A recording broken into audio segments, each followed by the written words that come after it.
Hello, everyone, and welcome to this NASS bonus episode. I am your host, Jose. And I'm your other guy, George. Now, in this episode, we're going to be covering the first episode. Oh, that's a lot of episodes. We're going to be covering the first episodes of season two of The Last of Us. Now, I warn you now, there will be spoilers in this episode. There's another episode. Now, please do me a favor because I don't want to hear you complain later.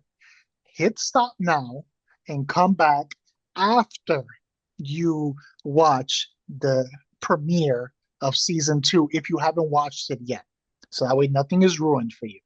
Right? Three, two, one. Okay. If And you're if you still didn't here, press stop and you haven't watched the episode yet, that's fine. Complain all you want in the comment section because I'll be there waiting for you. you've been warned. All right. I I don't like. You know what? I love to say I told you so. So Yeah, we have no let's be real. All right, let's get right into it, George. So this is the premiere of season two. It's been much awaited by both non-fans of the video game because they enjoyed the first season, but also fans of the video games. Whether you love the series or not, I feel because I mean I know me personally, I like the series, but part of me also really was looking forward to it because I wanted to see how people react to certain things Yeah. that I will get into yet because it hasn't been touched on in the episode. But first, George, give me your brief thoughts on what you thought of season one overall. I thoroughly enjoyed it. This is one of those rare occasions where we're hopping into an adaptation where I'm not too familiar, or I should say not too familiar, but like, I haven't delved a plethora of time into the franchise. I Oh, I okay. barely played part one because my game ended up being glitchy and the game just didn't grab me like it grabbed everyone else. For everyone else, it was a top 10 game, and I was just like, whatever. So I never played the whole thing, never played part two. So I got to have this fresh set of eyes coming into the TV series that most people didn't get to have if they were fans of the game like yourself. Like I know you loved the game and always would praise it to me. And so like when I watched the series, I was like, this is really good. Despite that I wasn't sure if Pedro was the right choice visually at times. Same thing with Ramsey. Like she had a certain look that I was like, I don't know. But that aside, I thought every actor came in full force, knocked it out of the park.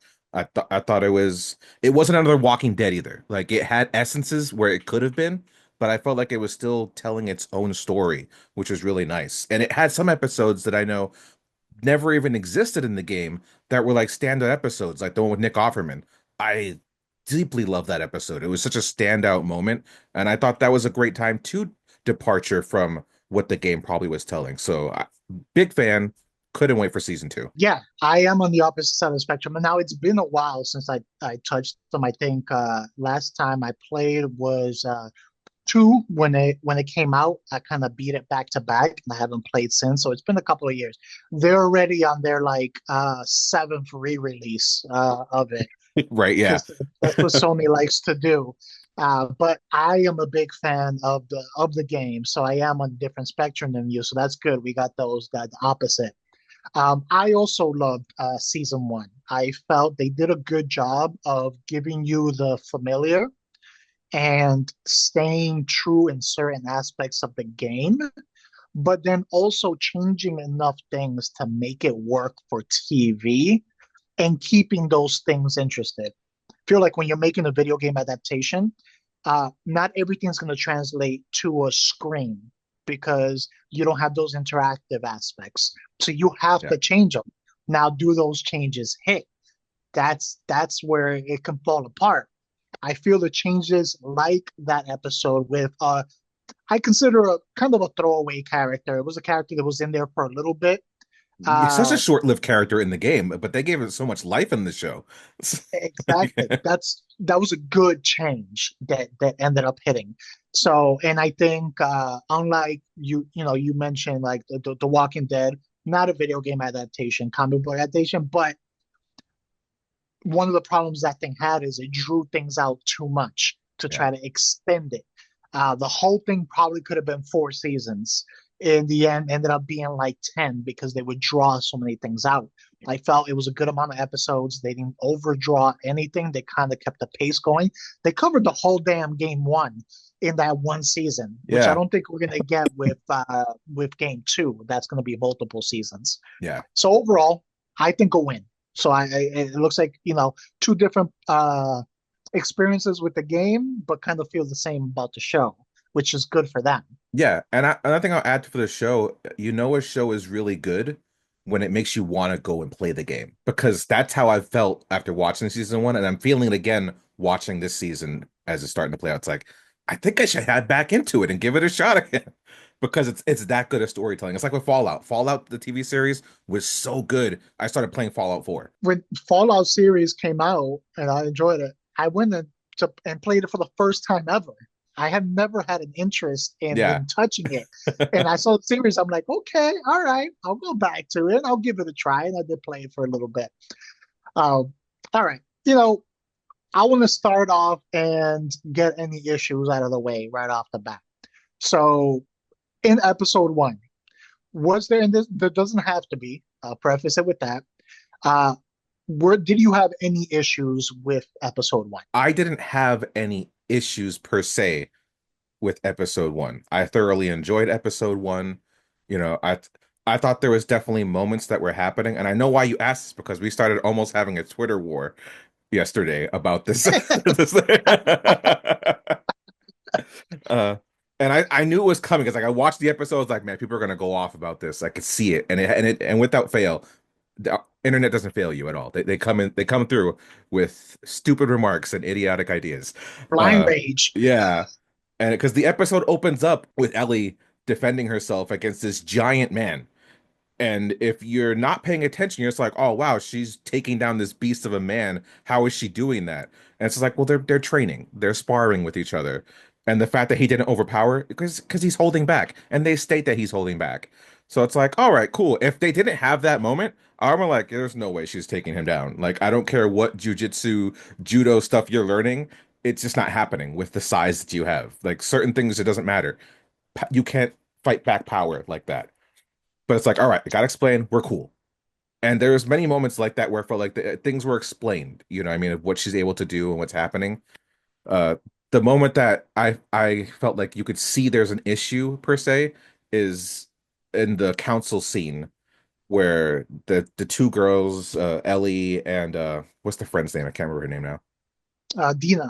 Dina, like they had an altercation with some of the clickers and stuff like that, and they disobeyed orders, and they went into a dangerous situation they didn't have to, and Ellie, the quick wit, smart mouth as she is just like, oh, you're telling me that Tommy and Joel would have done the same thing? He's like, well, of course we would have done the same thing, but it's different. And then they were quiet on the fact of why it was different. They don't want to speak up on why. And they look at him like the wife looks at Tommy like, yeah, why is that different? He's just like, oh shit. He keeps himself shut, but it's like the real reality is like they're two grown men who are 2 to 3 times the size of these two girls. They are older, they're stronger, they're more experienced. It's like there's nothing wrong with saying that. I feel that's okay. But because the era we live in now in the day and age, you can't say that a man is stronger than a woman.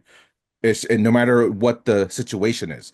I feel like if they had addressed it in a way where it's like it could have been Maria and one of the other grown women going in there. They are bigger sized people going into a dangerous situation. It's like these are two little people. We got to be real about this. Like even in the game, Ellie's small and she can't take on every big guy. Like she needs to use her brains and know-how and the tools at hand to take on Yeah. certain tasks. You know, like the game shows that to the point where Abby, who's the new character in the show, when we first see Abby in the video game, she's not jacked at first. Like she is smaller and she gets jacked because she knows she has to bulk up to take on the task at hand, which is Joel and everything else in the world. So it's like the game showcased that. I don't know why the show felt the need to shy away from that idea as if that's a bad thing. So that was something that I had a small issue with, but it didn't take away from the narrative of the story as a whole or for me to enjoy it. But it that was just a thing where it's like you can see that they almost, I don't want to say shit on men, but the men in the show were not shining any good light. Like I can't think of any guy who was shown respect or any positivity. Most of the women disrespected the men in some facet. Yeah, I did agree with you with the council scene. It was obvious that, but I took it a little bit differently when Maria reacted like that to Tommy. I took it as, okay, that's pretty realistic. It's like, okay, yeah, what do you mean? She's gonna come in to defend her own, because it's Yeah. like, wait, you're insulting me too? It's realistic because you do try to say something out loud like that these days. And if they would have included it in, I'm trust me, it would have been blowing out all over the internet. Oh yeah. Yeah, If yeah. it Yeah. would include it in there. So I can see the character Tommy being like, you know what? I don't want to touch that grenade right now. And especially in this setting, I will not want to touch that grenade. So I can see that. So it was leaning to that. But I feel like the actions themselves showed it with them holding back, with trying to take her off patrol and all of that stuff. The actions that some of the characters were taking were more like cautious, like we don't want to put you in danger because we know you're reckless and you're also not very big in that sense. So at least as long as the actions are showing that, I can understand a character being like, I this is not an argument I want to have with my wife. Especially after we get out of here. I don't want her to give me Yeah. the we'll talk later look. Uh, It, there. it fit it fit Tommy's character. That's the thing. Like, it Yeah, didn't bother me that he backed down per se, because he is more calm and reserved in comparison to Joel. So it totally yeah. made sense. It fit because he's more level-headed. So I'm totally okay with that, honestly. I think it's just as a whole that said there were moments where like Ellie is a rebel to this whole thing. And I think that's fine. But like, we know it's been 5 years, and at this point it's just like why do people look up to her? Like, the I forget which character it was. His name was Jesse, right? Is that it? The Asian guy who was training her? Yes, I Like believe so. he was Yeah. telling her, and the girl's like, try to behave out there, listen to them. It's like everyone looks up to you. Why does everyone look up to her? If she's rebellious, doesn't follow rules, what is there to look up to then? The fact that she gets out of a scrape by perchance. Like, I needed to be shown, I think, a little bit of why she's being looked up to, as opposed to You just being a rule defier. you know youth, bro. You know you. They gravitate to that to that They aspect. do, but she's It's 19, and like I no, I was talking to my wife about this. It's like, in the situation they're in, like, things are so dire. You figure a moment like this would also ground them a bit more. Like, people like to use life examples of yourself and myself. You know, Compared to what they're going through, we didn't have it that hard because it wasn't the end of the world. You, mm, you know, but we came up from an urban city. It wasn't the best town, and we kind of have that lift you up from your bootstraps kind of mentality. And we've, as childish as we could be in our youth, at the same time, responsibility always came first. Like, I always saw that mm, with you and your mom and everything. You always went home and helped out where you could. I did the same thing with my family. We got to work at an early age, and that's with having a much better life. And so, like, seeing them just be so rebellious, knowing that death is at every corner, it kind of, like, that juxtaposition is so hardcore, where it's like, come on, you gotta, like, at least listen to somebody. Like, it would be nice if there was one person she respected to be like, all right, I'll listen to that guy, or I'll listen to that person. But it's like, you don't listen to anybody. Like, you think you run this shit, and you're getting attacked over here because you didn't listen. yeah. And I think that's actually that is a narrative that this episode is establishing there, where this is a community. And I think what sold this point to me was the fact that you have recreational, um, you know, uh, fun plants, Yeah, yeah. recreational fun plants, being used as uh currency in this episode. That drove in the point that this community has become comfortable in their temporary safety that they've had. They haven't had any issues. They're walled in. The rest of the world, for most of these characters, probably doesn't even exist anymore. You probably have someone like Ellie who goes on patrol and is looked at as the badass. She has no fear, which is probably where some of that looking up to goes. While the adults are seeing it a little bit different. They see it as reckless. The youth sees it as fearless. But I think that's one thing with this community, which hopefully we'll see that come into effect if it comes back to bite them in the ass, is the fact that they've become too comfortable considering what's going on in the world within it. If those walls come down, and we saw this happen. Well, I don't know if you saw it happen in some of the seasons of The Walking Dead, where the communities became so like Oh safe, so yeah. comfortable. But then when shit got real, people were not prepared because that fight instinct out of the fight or flight was not there anymore because um, they were content in their lifestyle, which you should never get in this type of environment. Yeah, And for I think sure. they showed that well in this episode. We'll see how that like plays out. To answer my own question, one of the things, if I had to nitpick in this episode, is the episode as a whole was good and I enjoyed it, but it felt like all set up. Nothing major Oh yeah. happened. The whole episode, everything just felt like setting up for other episodes. Not that there's anything wrong with that, but I mean, when we go like the premiere of season one, where you have a giant catalyst right off the bat that jumps everything, a major event that gets the story going. We had no major event here. It was more like, let's revisit where everyone is. Let's plant a few seeds of things that we're maybe going to revisit this season. And then they kind of got left at that. It was a setup episode. So if I had a nitpick, that was the only thing there in that aspect, is that maybe if at least to end the episode, give me a cliffhanger, give me a major event, and we have to like think of. Yeah, they had a cliffhanger with The the fungus. vines. Yeah. Yeah, but again, that's setup. That's a warning. Yeah. Like in like give me something. There's like, oh, okay, it's about to go down. I'll wait for next episode. There was nothing there for me to grasp onto, except for my knowledge of the game. But if I had no knowledge of the game and I just watched this episode, I don't have that thing to be like, oh man, next episode, because I don't know what's supposed to happen. Yeah. No, I kind of agree with that. Jen had asked me the same question after we watched the episode. She's like, "What'd you think?" And I honestly, almost word for word, I was like, "It's a good setup episode." I was like, "They're putting the pieces together for what's to come."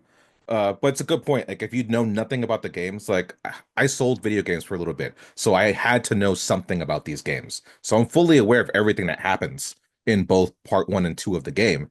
And if you didn't know and you just see Abby and her crew at the end of the episode, you're just like, all right, they're there, but like, what are these kids gonna do against Joel and his team over there? Like you said, sure, these are people who are lived in this community and they're a little comfortable, but there's plenty of them who still go out hunting, who still have to, they know how to survive. They've been through this shit. And so it's just like, what are they gonna do to them? Even like, what's this girl gonna do to Ellie? Because Ellie's freaking leveling up, you know. So it's like she doesn't seem like an imposing threat if you don't know what the game is. But if you know what the Yeah, game is, you're just like, oh man, some shit's about to go down. yeah. This little ragtag crew is gonna take on a guy who eliminated a whole hospital of fireflies by himself. Yeah, yeah, exactly. But I think So this was more for the gamers, which is it's not a popular thing that happens. I feel like with these adaptations, whether it's video games or comic books, you don't always get those moments that are really catered for that audience, where it's just like, this is for you guys. The regular people aren't going to really understand what's happening, but you guys are going to get it. what was one thing you felt the episode did well, like executed very well? Uh, I'd say like the relationships in almost every corner. Every relationship felt very well crafted, especially like Joel and Ellie's. They've become this adoptive father and daughter unit, and where they're at with her age, what he's done, and everything. It's so typical. Like, and they tell him that too. Like, there's just like, oh, you're crying because you have a teenage daughter, and everyone who has a teenager has to go through this. It's just like, freaking suck it up, Buttercup. What the, you know? Like, I thought that was really good. Specifically, I actually loved that therapy session and just Oh, going through she that. killed it. She Oh my killed it. God. someone who's so known for being great at comedy, we had like what 5 minutes with her in there and just crushed it in this great dramatic moment scene. See, it was so freaking good. And you that had that tension and that turmoil of like ha being true to your profession, but also being true to your feelings. And also just the fact that like this is not the regular world anymore. Think about what a therapist has to go through and like some of the heavy shit they talk through with their clients. And they probably have a drink after the show, or after the show, after after after the session, you know. But she's just like, fuck it. This is the world we live in now. I'm having a drink now. All right. And Nope. it's just like, the way it's just kept so real. I loved all of that. Like they're really masterful, I think, with stuff like that. Like the relationships, the character development, all very well done, which is, I guess, been proven to be done in the game too, from what I've been told. Yeah. No, they definitely did a good job with establishing the relationships here. I think one of the things that stood up to me, out to me, is that I feel they did a really good job of portraying the coldness of Ellie towards Joel. Like by the end of the episode, like I was getting like upset. Like, all right, I get it, Ellie. Like I know what happened, but I mean, you can't be that cold. It's been 5 years. Like it's been a long time. Everything that you guys went through, you gotta understand. He lost a daughter, and like you became that for him. So like I understand being upset and maybe not forgiving yet, but the level of coldness, towards Joel, it was well written, and at least for me, it got the reaction that I think they wanted out of it.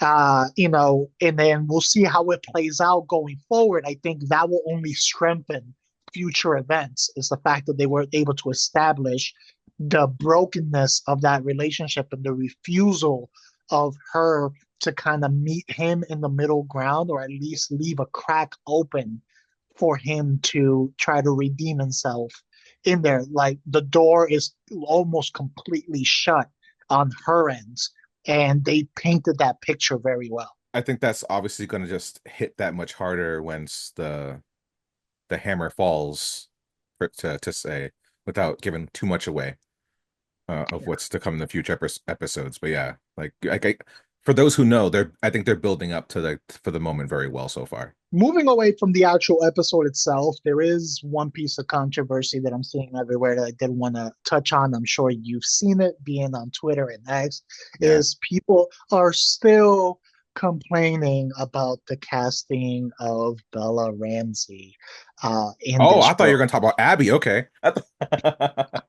No, no.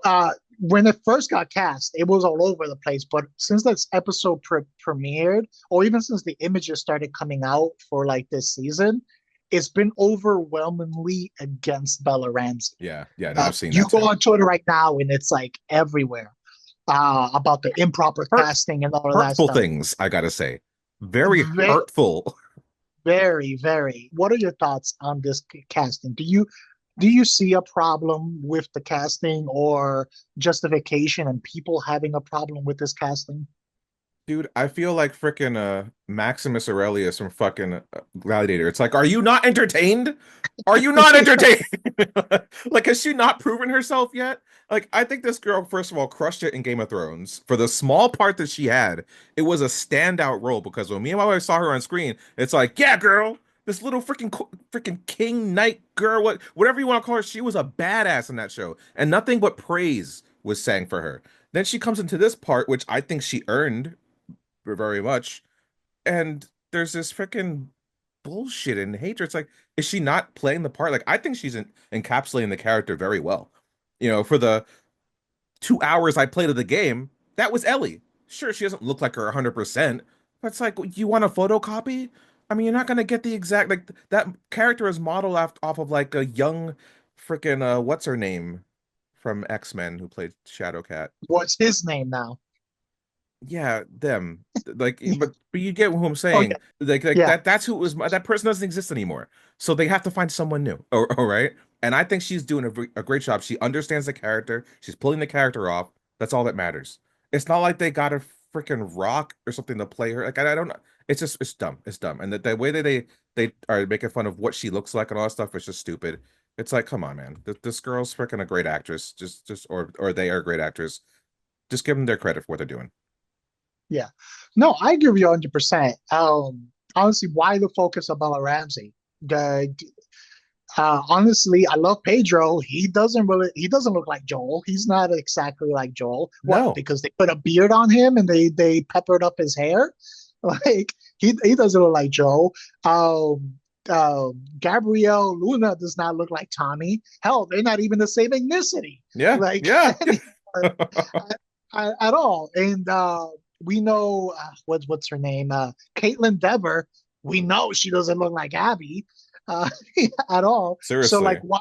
why the over focus on Bella Ramsey? Like, I feel like it's just being done just to be mean. Because if you're gonna argue that the character does not look like a one-to-one copy, then you can argue across the board on these major characters they don't look like one-to-one copy.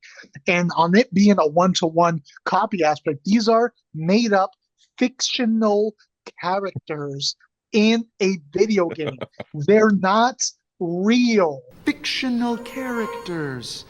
Am I getting through to you at all? And the fact that you need it to be a one-to-one copy for you to enjoy this means you have no imagination at all, that you can't picture a different look to these characters. What should be important is, does their acting and in the way that they uh, handle the material encapsulate the characters? Pedro does not look like Joel. He encapsulates Joel in his acting, and I feel Bella Ramsey has done a good job, even though she looks nothing like the fictional video game character of Ellie. But her acting has been there. She's had the snarkiness in the first season. She had like the childishness, that Ellie portrayed. So far in this one, she seems to have the mean streak that Ellie had at this point. So like that should be what should matter. Or if you're gonna argue, at least be consistent in your arguing and Yeah. complain about all of the casting. And this isn't a new casting. This is the second It's season season. two. It's season. So if you don't like it that much, you literally could have stopped watching in season one. Like nothing is keeping you here for second one. If you're still here, then maybe it isn't so bad. That's that hate watching. That's what it is. Yeah. But anyway, overall, a decent start to the season. Without getting into spoilers, what aspects are you looking forward to? Any strings that they kind of dangled in this one that you want to see pulled in the second episode? Yeah, I mean, like the human aspect, I think they've already nailed. They've crushed it with that. So introducing the fact that the fungus and the clickers are starting to like now evolve and think and be more tactile. I think that's gonna be really interesting to see how they interact with that new threat and what that's going to mean for them. Because obviously a horde is coming. There's always a horde on the horizon. And if that horde now knows what to do, good luck. I agree. I think I definitely want a catalyst moment to happen. I don't want to see another just straight setup episode. You don't have to pull all the strings that you set up No. in there, but maybe give me a little bit more from Abby, that aspect. You teased at the end, the fungus being in the pipes, all those dry leaves, and then so you have like a double danger there. You've got the fungus living in there, which some of the fungus in real life. I believe I saw a video where there was a single organism, whatever fungus, that was multiple acres big, and it was all like one unit because these things can extend. Yeah. So you've got that threat that's probably growing under the town. But then you also have that dry brush and everything that's in there, and sparklers lit up next to it. So you have a fire danger and you have that danger. Maybe you get both at the same time. But I want to dive a little bit more into the false sense of security that the town has and the repercussions of that. Like, let the world start going towards teaching them what that real world they live in is. So that's something I'm looking forward to in the next episode. All right. Well, with that being said, thank you everyone for joining us for this coverage of the first episode of The Last of Us. We're probably going to be doing the other episodes as they kind of come through. Looking forward. This is one of our favorite shows that has been on TV over the last couple of years or so. Uh, Let us know what you guys thought. What did you like? What did you not like? How do you feel about the casting? Did we spoil this because you didn't listen and didn't click off? Let us know all that in the comments below. Make sure to tune in for the coverage of episode 2. We're also going to be, bringing back our regular Tuesday episodes soon, and then also covering other shows and movies that came out. If there's anything you do want us to cover, also throw in those suggestions. We're always down for some suggestions. You can find this and all our other NASS content on our YouTube page, Not a Strong Start. We're also on Apple, Spotify. You can find us on all the social media platforms. Reach out, say hello, say hi. Let us know your opinions. With that said, I have been your host for this episode, Jose. And I have been your other guy, George. Until next time.